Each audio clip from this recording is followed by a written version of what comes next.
I'm Marilee Caruso. It's Friday, August 21st. Today, expanded potential. It is part of being prepared for what is to come. Why year-round shipping at the Port of Churchill may now be more feasible. Also today, Sinkhole struggles, where it popped up and what the city says is causing it. Plus, an adorable arrival. So it's getting the bear used to all of the aspects of care here. The story behind this fresh new face at Assiniboine Park Zoo.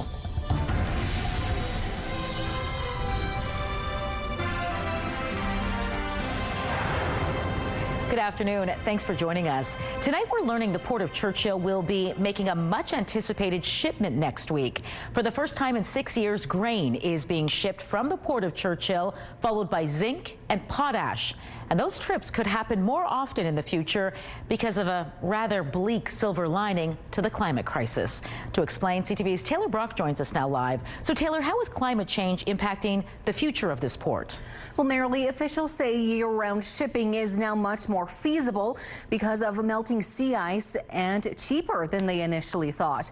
As you can imagine, Manitobans have mixed feelings about this.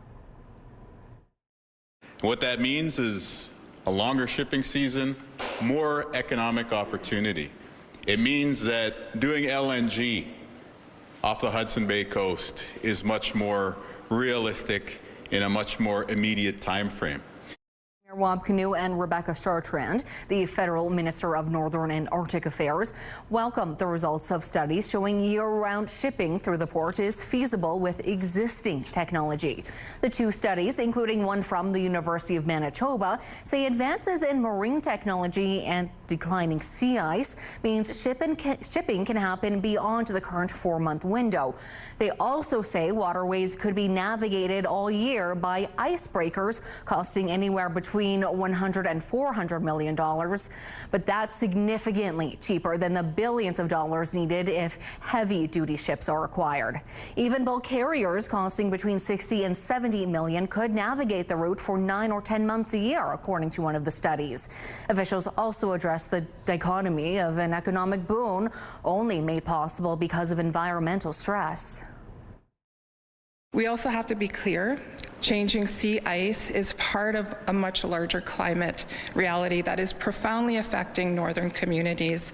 It's impacting wildlife and overall ways of life in the north. Understanding those changes is not celebrating them. It is part of being prepared for what is to come. The window for ice-free water up north has grown by about a month since the 1980s. Another study found every half degree of warming weather adds about 2 more weeks. So Taylor, what's happening at the port right now?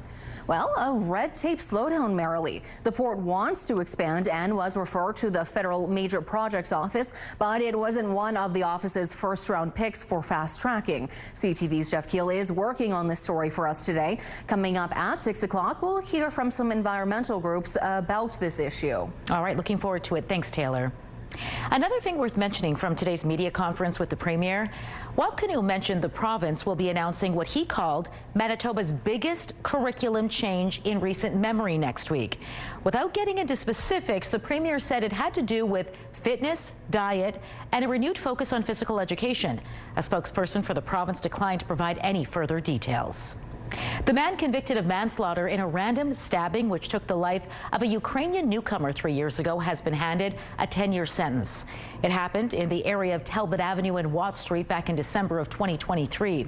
Court records show Ethan Gladue, who was 19 at the time, was also ordered to submit his DNA and will be subject to a lifetime weapons ban. With time served, there is just over 6 years remaining in his sentence. The stabbing killed 46-year-old Ivan Rubanik, who fled war-torn Ukraine with his family. Police say he was walking to work at the time, and there is no indication the two of them knew each other, or even exchanged words before Rubanik was stabbed. Well, if you're planning on walking along Sturgeon Creek Path, you should be aware because a new sinkhole has popped up there. Our cameras captured a gaping water-filled hole and warning signs to stay on the path. The city says it is aware of this issue and is actively looking for a solution to the erosion. It says the hole is a result of a complex issue involving creek banks and unusual payment failure. This isn't the first time the path has been impacted. The city says a large area eroded there in 2023. The following year, it installed concrete erosion control matting to help combat high water levels. That worked well through last year, but this summer's heavy rain and high waters have led to a new area of erosion. That location is now barricaded off, and the city says it's working to determine next steps. Assiniboine Park Zoo has a fresh new face. A new polar bear cub has arrived. The cub is from the Churchill area. He was transferred to the zoo because his mother was found dead. Now, according to the Conservancy, polar bear cubs orphaned in their first year cannot survive in the wild. He's now receiving specialized care from animal experts and scientists at the zoo's International Polar Bear Conservation Center. But you won't be able to visit the cub in its new surroundings just yet. That's because it needs to undergo a quarantine period and remain behind the scenes until specialized teams assess its health and needs. We don't know the circumstances that resulted in Mom's passing, and we want to make sure the cub doesn't have anything that it might be incubating that might cause concern for other animals in our care here. So we're monitoring him very carefully, and we're also supporting his transition. He doesn't know people are here to help. He doesn't know what our food is. And so it's getting the bear used to all of the aspects of care here as opposed to what he had living in the tundra.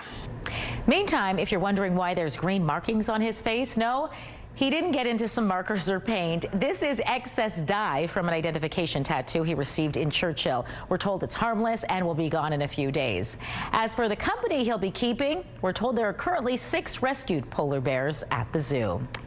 Oh boy, Colleen, he's going to be a star once he's in the enclosure for visitors to see. What a cutie. Well, I'm so sorry to hear about his mom passing, but I'm so glad that the good folks at the zoo are taking such good care of him. And yeah, he'll be a big hit before too long. What a cutie that guy is. Not so cute out there weather-wise in parts of southern Manitoba to the east of us and actually close to Winnipeg. We've had thunderstorms passing through, and by what I've been hearing from folks who got caught up in some of those storms earlier today, they were pretty wicked. Now, we do have a severe thunderstorm watch that's now been issued, and just in the last few minutes, some of the regions that were under that watch are no longer, so that's a good sign. But areas immediately to the east of Winnipeg and southeast of the city under that severe thunderstorm watch, where that yellow is bolder, that is an air quality warning. More wildfire smoke back in Manitoba. I'll have more details on both situations and, of course, your full weekend forecast coming up. But for now, let's take a look through the CTV Live Eye. It is brought to you by Bath Fitter,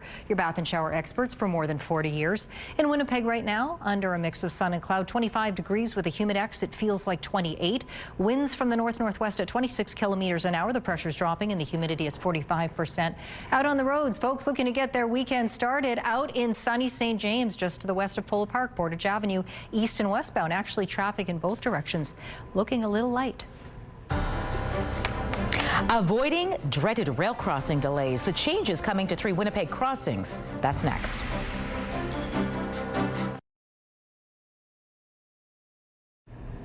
Statistics Canada says retail sales were up in June. B&M Bloomberg's Marilla Fernandez has more. Sales hit just over $74 billion in June, with general merchandise retailers getting the biggest boost.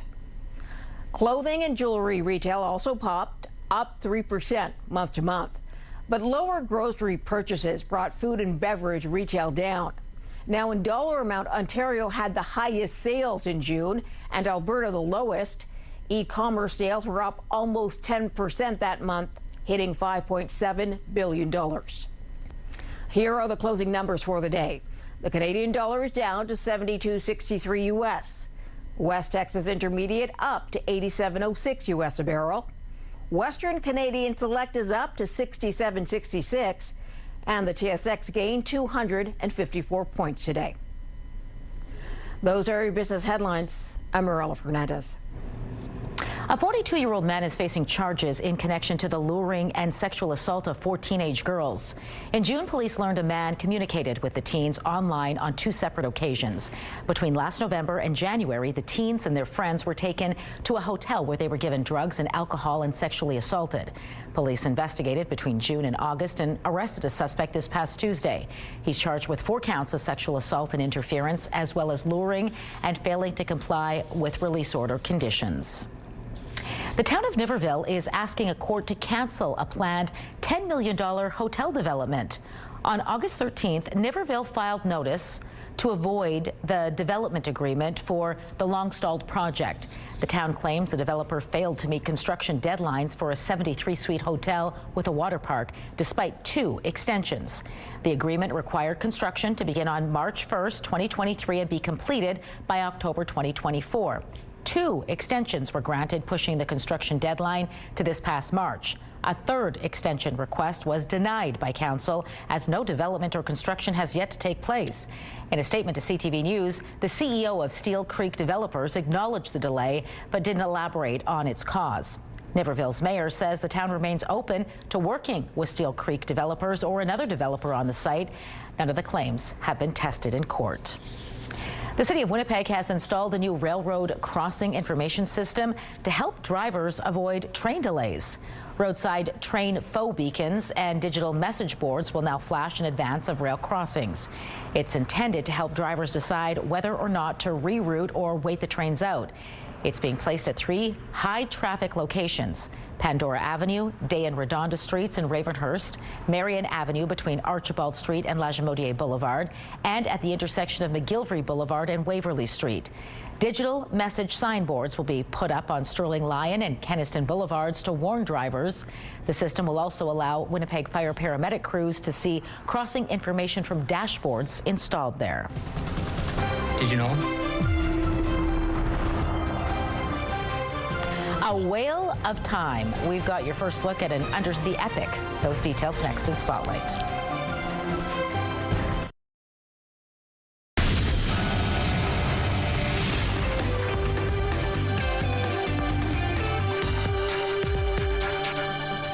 Brady is back now for Spotlight, and we begin today with a reminder: summer programming is still in full swing across the province. Absolutely. Now here's a look at just some of the events taking place in Manitoba this weekend.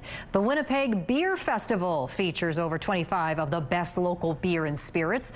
The Winnipeg Filipino Fiesta is on in the Maples. The Russell Egg Society hosts its 5th annual Egg Days.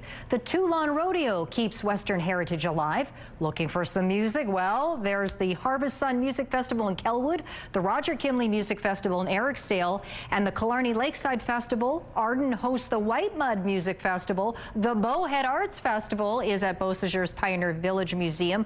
Country Rising is on at Blue Cross Park, followed tomorrow by Tacos and Tequila. You can find a full list of events this weekend on our website, ctvnewswinnipeg.ca. Safe to say it's a festival weekend. It sure is, yes. All right, if a movie under the stars is more in your lane, you can also do that this weekend too. Oh, you sure can. Grab a blanket or a lawn chair and head on over to Assiniboine Park.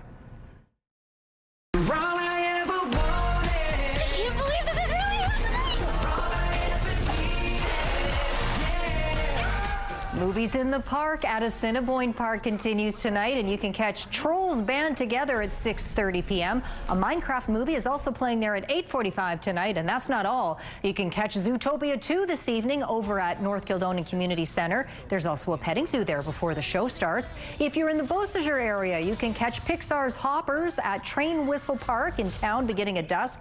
And finally, back in Winnipeg, head on over to Garden City Shopping Center tomorrow for the classic drive-in experience with a screening of Shrek.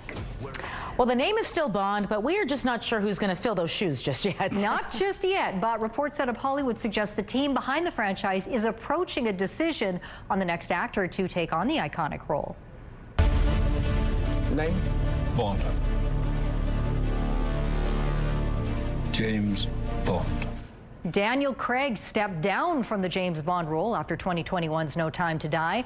Last year, Canada's own Denis Villeneuve was revealed as the director of the next film in the spy franchise. Sources tell Deadline the team has started informing talent if they've made the next round of auditions, scheduled for sometime later this month. Now, previous reports suggested they were seeking someone fitting the prototype of Jacob Elordi, Harris Dickinson, or Callum Turner, but there are no specific names in the running.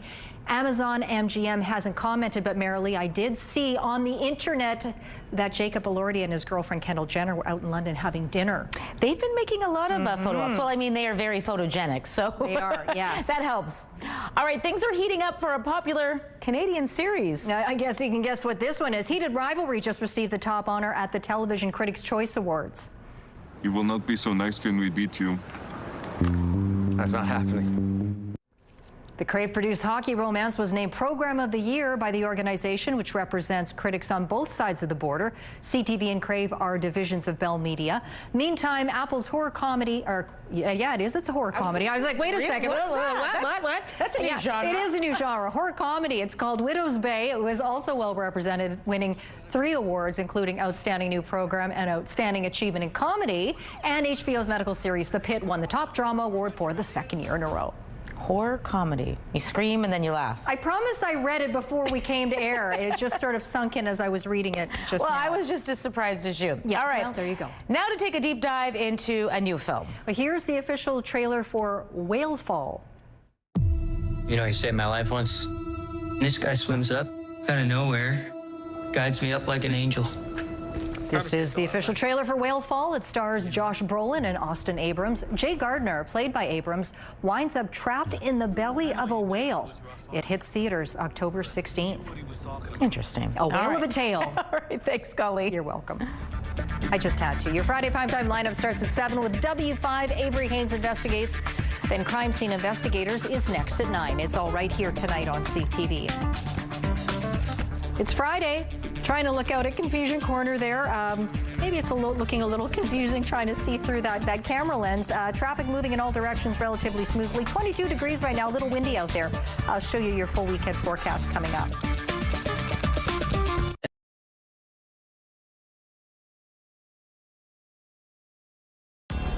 Women's clothing provided by RW & Company. Salon services provided by S&T Spa Salon. An 8th grade science project by Steve Jobs has just sold for a pretty penny. The project was titled, What's the Silicone Controlled Rectifier? This was hand-built by Jobs for his 8th grade science fair.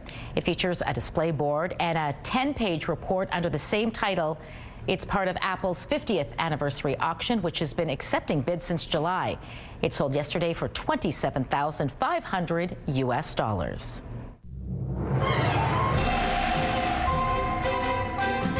CTV Skywatch weather brought to you by South Beach Casino and Resort. Visit southbeachcasino.ca.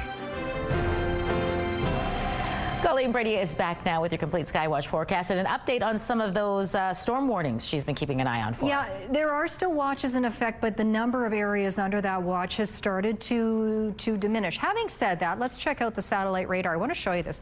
We have these thunderstorms that came oh so close to Winnipeg, and they were pretty wicked storms. I'll show you a photo in just a moment. Some areas still under a severe thunderstorm watch. Now, other areas further to the north had been up until about 15 minutes ago or so. Now we've got these areas pretty much including the Red River Valley and some areas pushing into the southeast. So for the time being, we could see these thunderstorms become severe. And if they do, we could see rainfall develop 50 to 100 millimeters. That could fall very quickly. We could have hail up to 3 centimeters in size and 90 km/h plus wind gusts. Northwestern Ontario. Some of those thunderstorms have crept in to your province and just down over the border into northern Minnesota. No weather alerts in effect in northwestern Ontario, but just be vigilant there. Northern Manitoba, well, we've seen some sunshine, some light cloud, but we are also seeing some smoke. So Environment Canada has issued air quality warnings. Now, earlier today, a good good swath of central and northern Manitoba were under these air quality warnings. A lot of them have been knocked down, but we still have some in effect tonight in east central Manitoba, right around Poplar River and up into the Island Lake area. So watch out for wildfire smoke there. Back in the south, quick look at the temperatures. 23 in Kenora, 22 here in Winnipeg. Warmer, 25 in Brandon, but good old warm Melita once again, 27 degrees in your neck of the woods in the southwest corner. In the north, 17 right now in Thompson, and in Lynn Lake over in Churchill, it is 10 degrees there. We've got those scattered showers once again that have returned to the northeast. We may see some pop up yet tonight in the southeast, but once we get into the overnight hours, a lot of this is just going to clear right on out across the province and east into northwestern Ontario. Sunny start to the weekend Saturday. Most areas in Manitoba and northwestern Ontario will be basking in the sunshine. Nice summertime temperatures too. So summer's not done with us just yet. We get into Sunday, more of the same, more of a mix of sun and cloud in some areas out in the southwest, but even warmer temperatures ahead. So it will be a beautiful summer weekend. Summer is not over just yet, even though we are now descending into late August, just like that. 13 is our overnight low tonight here in Winnipeg, again with that chance of showers with the risk of a thunderstorm. Again, that severe thunderstorm watch comes right up to Winnipeg's doorstep, but the city itself is not under that watch for now. Winds tonight at their strongest out of the north at 20 kilometers an hour. That's really for the next 2-3 hours or so. After that, the winds will diminish, but they will strengthen again tomorrow out of the north, 20 gusting to 40. 24 is the high in the sunshine. The UV index for Saturday for Winnipeg is 6 or high. Quick look at the long-range forecast. Sunday, sunny, 25 degrees. And then instability next week, but hot too, especially Monday. 27 degrees, showers possible. Showers continue to be possible Tuesday, not quite as warm, 23. Still a chance of showers on Wednesday. We can't entirely eliminate the chance, but it's less, 24 degrees under a mix of sun and cloud, back up to 26 on Thursday in the sunshine. Let's take a look at our first weather photo. Here's a look at one of those storm clouds with those storms passing through. Now, this one was an ingulf just over the border in Ontario. Thank you to Irene for sending us that one. And this is Barley out enjoying the sunshine here in Winnipeg. That photo is from Martha. Send us your photos to Winnipeg Weather at ctv.ca. Thanks, Colleen. A Pokemon card collector is giving new meaning to the phrase, gotta catch 'em all.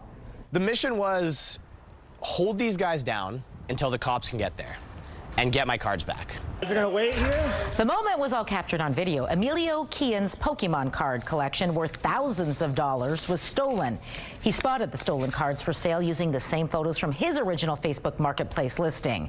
A prospective buyer came to his home in Coquitlam, handed him $4,000 in what turned out to be counterfeit cash, and then ran off with the cards. Days later, his friends alerted him to a new listing.